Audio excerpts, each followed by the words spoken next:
Sandy Walsh bertekad bahwa timnas juara di Piala AFF 2022. Sandy Walsh resmi menjadi warga negara Indonesia. Pemain berusia 27 tahun itu pun sudah mengikuti pemusatan latihan timnas Indonesia di Bali. Pemain KV Mechelen itu masuk daftar 28 pemain yang dipanggil pelatih timnas Indonesia Sintayong untuk berlatih intensif di Bali sebagai persiapan menghadapi Piala AFF 2022. Sandy Walsh mengaku sudah sangat menantikan momen biasa dengan WNI dan berlatih dengan timnas Indonesia. Sandy Walsh pun sangat senang dengan kesempatan itu. Sandy Walsh menambahkan dirinya memasang target tinggi di Piala AFF 2022 bersama timnas Indonesia. Ia ingin membawa tim Merah Putih menjadi juara di ajang itu.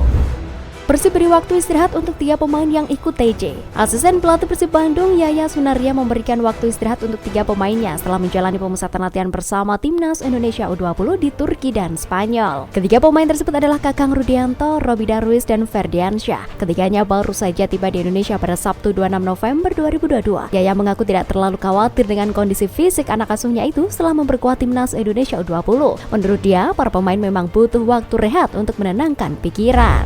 Komisaris Persib sarankan lanjutan Liga 1 bergulir selepas KLB PSSI. Komisaris PT Persib Bandung bermartabat Umuh Mukhtar mengaku tidak kaget jika rencana kembali bergulirnya Liga 1 musim ini pada 2 Desember 2022 urung terrealisasi. Sebelumnya PT LIB selaku operator mewacanakan Liga 1 2022-2023 dapat dilanjutkan pada 2 Desember dengan format bubble dan tanpa penonton hingga putaran pertama selesai. Namun rencana itu batal terlaksana lantaran belum ada restu dari pihak kepolisian. Umuh Mukhtar menilai kelanjutan Liga 1 musim ini lebih baik digulirkan setelah Kongres Luar Biasa PSSI yang rencananya digelar pada Februari 2023 setelah KLB baru dibentuk lagi pengurus PT LIB untuk persiapan Liga 1.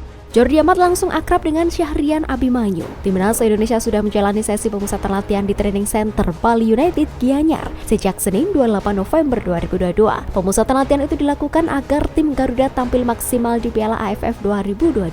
Jordi Amat sendiri baru bisa bergabung pada sesi latihan Rabu 30 November 2022. Sebelumnya, Amat masih harus bermain bersama klubnya Johor Darul Ta'zim. Dalam video yang diunggah di kanal YouTube PSSI TV, tampak Jordi Amat sangat akrab dengan gelandang muda timnas Indonesia, Syahrian Abimanyu. Keduanya terdengar bercakap-cakap dengan menggunakan bahasa Spanyol. Selain Abimanyu, Mark Klok juga tampak antusias menyambut kedatangan Jordi Amat. Klok langsung menyalami dan memeluk ex pemain Real Betis itu. Ilyas Paswevic siap bayar kepercayaan Sintayong. Striker Bali United Ilyas Paswevic menjadi nama baru yang dipanggil timnas Indonesia jelang bergulirnya Piala AFF 2022.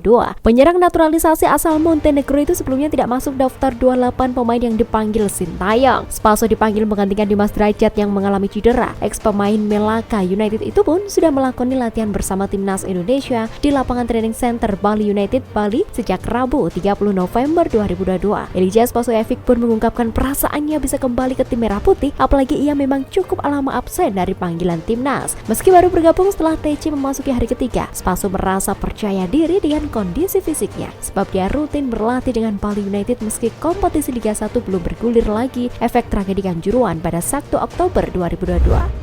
Penundaan lanjutan kompetisi Liga 1 bikin mental pemain terganggu. Kick-off lanjutan Liga 1 2022-2023 mundur dan berdampak terhadap sejumlah hal. Pelatih PSS Sleman, Seto Nurdiantoro, menilai tidak hanya memberikan dampak secara fisik, penundaan kompetisi juga mempengaruhi mental dan psikis para pesepak bola di tanah air. Sudah 2 bulan lamanya kompetisi Liga 1 vakum setelah tragedi Kanjuruhan pada 1 Oktober 2022. Dalam kurun waktu tersebut, para pemain hanya menjalani latihan tanpa ada pertandingan. Sejauh ini meski kompetisi klub berjulukan Super Elang Jawa itu tetap menggeber persiapan. Selain berlatih, mereka juga menggelar sejumlah pertandingan uji coba. Sayang, lanjutan Liga 1 yang rencananya diputar pada 2 Desember 2022 harus diundur lantaran PSSI belum mengantongi izin dari kepolisian.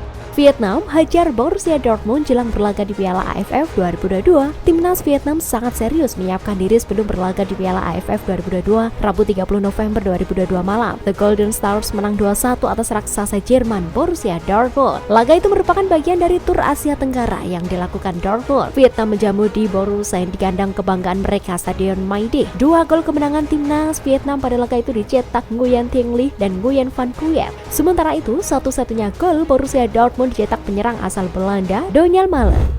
Liga 1 masih tak jelas, Persis fokus benahi kekurangan. Persis Solo terus melakukan pembenahan. Hal itu dilakukan menyusul kekalahan telak 1-5 yang diderita Persis dari Persebaya Surabaya di Stadion Manahan Solo Sabtu 24 November 2022 sore waktu Indonesia Barat. Satu di antara perhatian utama yang ingin dibenahi Persis Solo adalah transisi dari penyerang ke bertahan. Menurut asisten pelatih tim Laskar Sambernyawa Rasiman, kekurangan tersebut krusial dan wajib dibenahi. Meski kalah, Rasiman menilai Persis Solo tidak bermain jelek-jelek amat. Laskar Sambernyawa juga mendominasi penguasaan bola 60% berbanding 40% milik Persebaya.